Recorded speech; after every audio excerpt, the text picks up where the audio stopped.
এবার আমি স্পিকারে দিচ্ছি। হ্যাঁ, এবার তুই তো ল্যাঙ্গো বল। এই ইউ মাইন্ড ইওর ল্যাঙ্গুয়েজ। শোন, বলো দেখি, বলো শুনি না দেখি।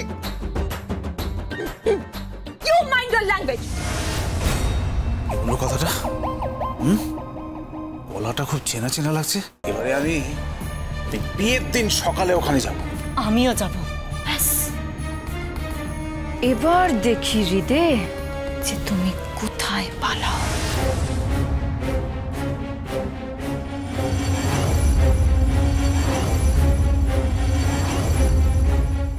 এমন মরবো না, কেলিয়ে প্রথম ফিঙ্গার দেবো। কি লোফারদের মতো কথা বলছেন, রাস্তার আবার তুই টাকারিও করছেন। বেশ করছি, কেন বলবো না? ওই দামড়া ওই মাকুন্দের সঙ্গে আমার বিয়ে হয়ে যাবে। ওই দামড়া মাকুন্দের গায়ে ছোঁয়ানো হলো, কিন্তু আমি নিজের গায়ে ছোঁয়াবো না। আপনি চিন্তা করবেন না, আমার গায়ে ছোঁয়ানো হলুদ আপনার গায়ে লাগবে। আমি আসছি উইথ ফোর্স। এই ফোর্স মানে কি? ফোর্স মানে বল। তুমি বলো তো, কি ফোর্স আনবে, কি বল আনবে? Military, navy, police. পুলিশ বলছে, পুলিশ। সর্বনাশ করেছে, বাপি পুলিশ দিয়ে আসছে। কি হবে এখন? ভয় আমার হাঁটু কাঁপছে, আমি ওর কি করি? ছাত্তা, সভাপতির ভাষণটা ভালো করে আমাকে একটু বুঝিয়ে দেয়। লেখা আছে তো। আরে লেখা থাকলে হবে, কি করে বলতে হবে, কিভাবে দাঁড়াতে হবে, এসব দেখাতে হবে না। চা দেখাবি, চা দিক। এবার ভাষণ দিক, পাবলিক যা পেটাবে না। আর ওই পেজ্জাপতি রূপী পেখম দেবীর সাথে বিয়ে ঠিক হয়েছে ওই মাকুন্দ আনন্দন। এসে গিয়ে তাহলে কি হবে? কি আমি বলছি,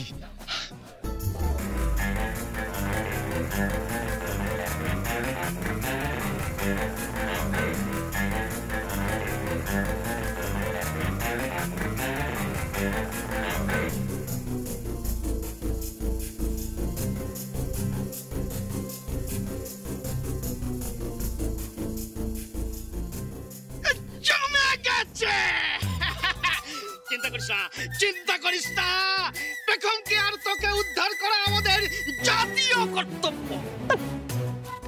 জাতীয় নয়, মানবিক কর্তব্য।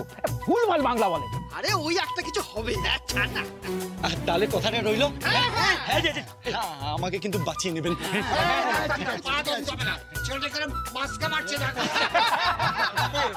কোন করে যে আমাদের ওই মেজ বাড়িতে এসেছিলি? আরে বাবা, এরকম তো পালিয়েই যাচ্ছে, বিয়ের মণ্ডপ থেকে পালিয়েই যাচ্ছে। সব এলো করে দিয়েছে।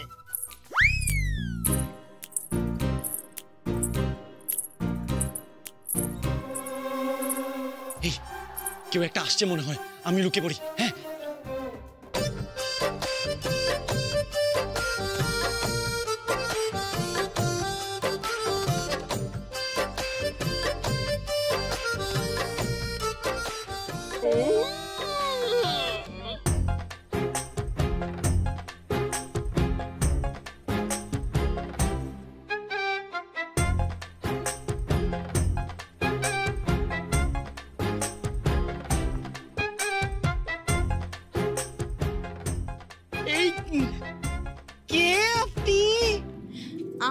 আমি সুন্দরী, যাত্রা সুন্দরী। তোমরাই বুঝি আমার সাথে পালা করবে? তোমরা? আমি লর্ড ক্লাইভ। আর আমি প্রদীপ্ত। আর আমি কাসেটি বেগম। আমি বাপ কালী। আমি কুমুদ। আমি হচ্ছি মলয়। আর আমি মির্জাফর। আর সিরাজ?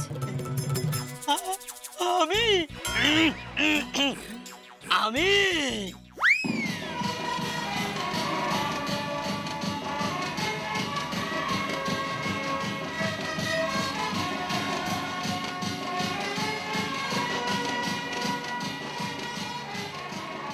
গান গাইতে আসছেন শ্রী মধ্যম।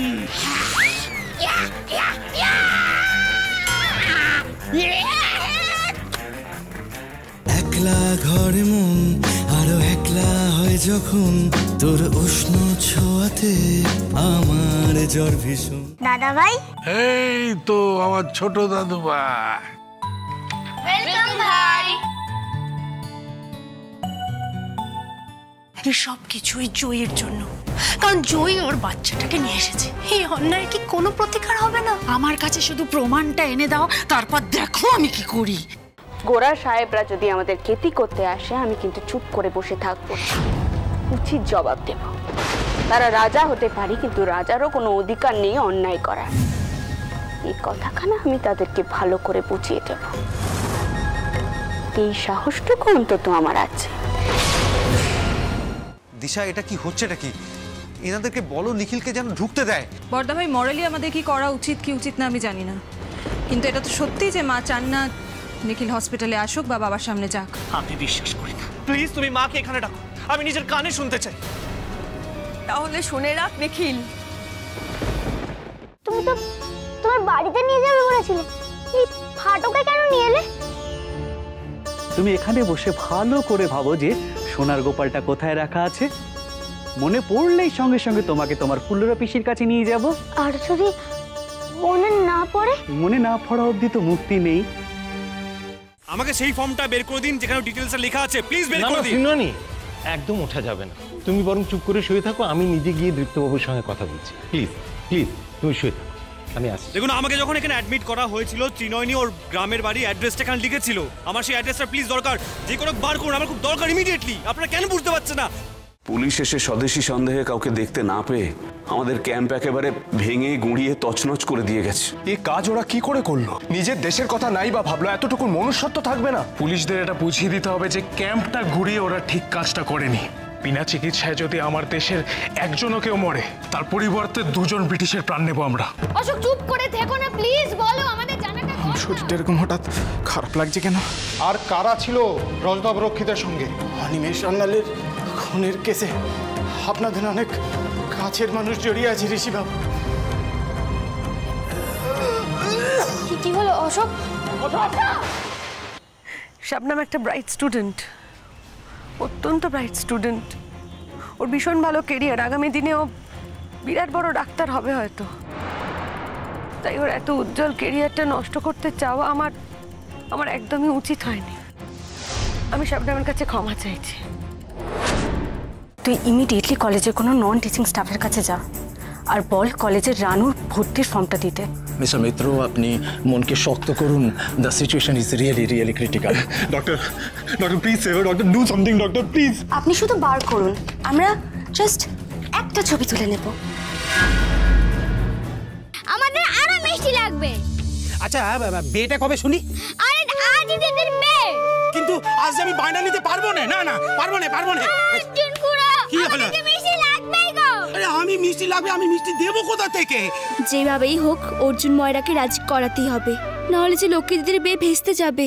দাদা ভাই, এই তো আমার ছোট দাদু ভাই। ওয়েলকাম ভাই। এই সব কিছুই জয়ের জন্য, কারণ জয় ওর বাচ্চাটাকে নিয়ে এসেছে। এই অন্যায়ের কি কোনো প্রতিকার হবে না? আমার কাছে শুধু প্রমাণটা এনে দাও, তারপর দেখো আমি কি করি। গোরা সাহেবরা যদি আমাদের কেতি করতে আসে, আমি কিন্তু চুপ করে বসে থাকবো, উচিত জবাব দেব। তারা রাজা হতে পারি, কিন্তু রাজারও কোনো অধিকার নেই অন্যায় করার। এই কথাখানা আমি তাদেরকে ভালো করে বুঝিয়ে দেব। এই সাহসটুকু অন্তত আমার আছে। দিশা, এটা কি হচ্ছে? এটা কি? এনাদেরকে বলো নিখিলকে যেন ঢুকতে দেয়। বর্দা ভাই, মরালি আমাদের কি করা উচিত কি উচিত না আমি জানি না, কিন্তু এটা তো সত্যি যে মা চান না নিখিল হসপিটালে আসুক বা বাবার সামনে যাক। আমি বিশ্বাস করি না। প্লিজ তুমি মাকে এখানে ডাকো, আমি নিজের কানে শুনতে চাই। তাহলে শুনে রাখ নিখিল, তুমি তো তোমার বাড়িতে নিয়ে যাবে বলেছিলে, এই ফাটকে কেন নিয়ে এলে? তুমি এখানে বসে ভালো করে ভাবো যে সোনার গোপালটা কোথায় রাখা আছে। মনে পড়লেই সঙ্গে সঙ্গে তোমাকে তোমার ফুল্লরা পিসির কাছে নিয়ে যাব। আর যদি মনে না পড়ে? মনে না পড়া অবধি তো মুক্তি নেই। আমাকে সেই ফর্মটা বের করে দিন যেখানে ডিটেইলসটা লেখা আছে, প্লিজ বের করে দিন। সিননি, একদম ওঠা যাবে না। তুমি বরং চুপ করে শুয়ে থাকো, আমি নিজে গিয়ে দীপ্তবাবুর সঙ্গে কথা বলছি। প্লিজ তুমি শুয়ে থাকো, আমি আসছি। দেখুন, আমাকে যখন এখানে অ্যাডমিট করা হয়েছিল, ত্রিনয়নী ওর গ্রামের বাড়ি অ্যাড্রেসটা এখানে লিখেছিল। আমার সেই অ্যাড্রেসটা প্লিজ দরকার, যে কোনো বার করুন, আমার খুব দরকার ইমিডিয়েটলি। আপনারা কেন বুঝতে পারছেন না?